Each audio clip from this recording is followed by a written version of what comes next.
Today we're tackling a hot topic: when to consider a mini split versus a traditional air conditioning unit.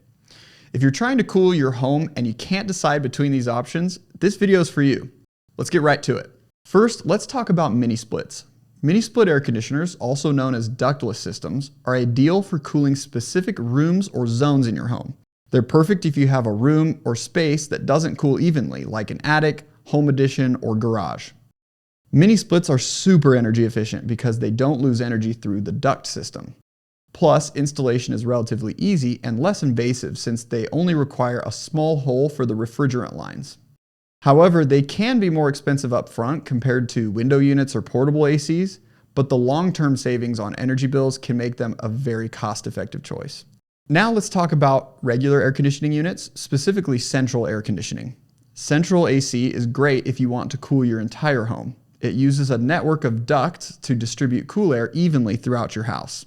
Central AC systems are typically more powerful and can provide consistent cooling for larger spaces. They're also less visible inside your home since the main components are tucked away in the attic. But central ACs can be less energy efficient due to duct losses, especially if your ductwork isn't well sealed. They also tend to be more complex and costly to install if your home doesn't already have ductwork. So, which one should you choose? If you're looking to cool individual rooms and want flexibility and efficiency, a mini split could be the way to go. But if you need to cool your entire home and you already have ductwork in place, a central AC is a no-brainer. Ultimately, it comes down to your specific needs, budget, and layout. Consult with a professional to get personalized advice and ensure you're making the best choice for your situation.